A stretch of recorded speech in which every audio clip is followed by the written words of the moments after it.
imenibidi nifanye hivyo maana blaza nimemwacha hali yake sio nzuri. Kwani shida kubwa ni nini? Anaumwa na sijajua bado anaumwa nini. Umeshampeleka kituo cha afya? Bado sijampeleka kwenye vipimo maana sasa hivi gharama za hospitalini ziko juu sana. Kweli, watu wengi wanapata shida kwa sababu unakuta hawana maandalizi ya matibabu mapema. Sasa na vipi pale mtu akiugua ghafla, anafanyaje?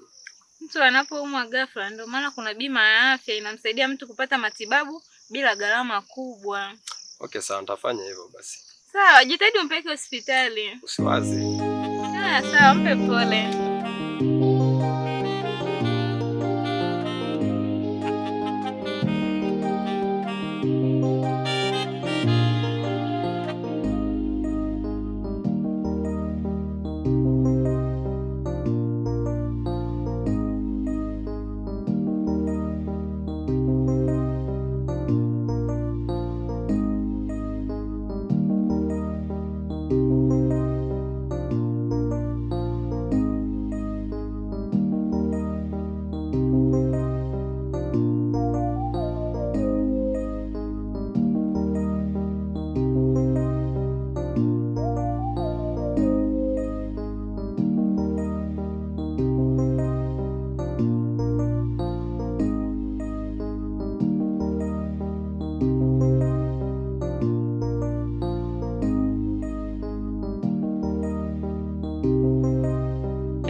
Fresh.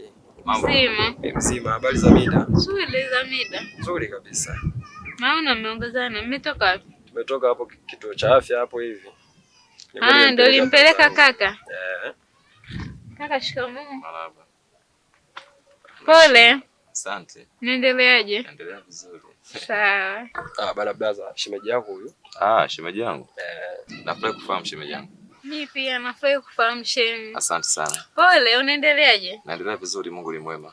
Sawa, utapona. Lakini isinye kwa bima ya afya, ningepata shida sana kupata matibabu. Yes. Kabisa. Kwa sababu siko na kipato cha kutosha. Pole shemeji yangu. Asante sana. Kweli leo nimejifunza kitu. Bima ya afya ni muhimu sana kwenye maisha yetu. Afya ni uhai shemeji. Wakati mwingine ugonjwa unakuja bila kutarajia. Bima ya afya inatusaidia kupata matibabu kwa wakati na kulinda familia zetu dhidi ya gharama kubwa zinazojitokeza. Pia tunawashukuru viongozi wetu kwa kuendelea kuboresha huduma za afya kwa wananchi.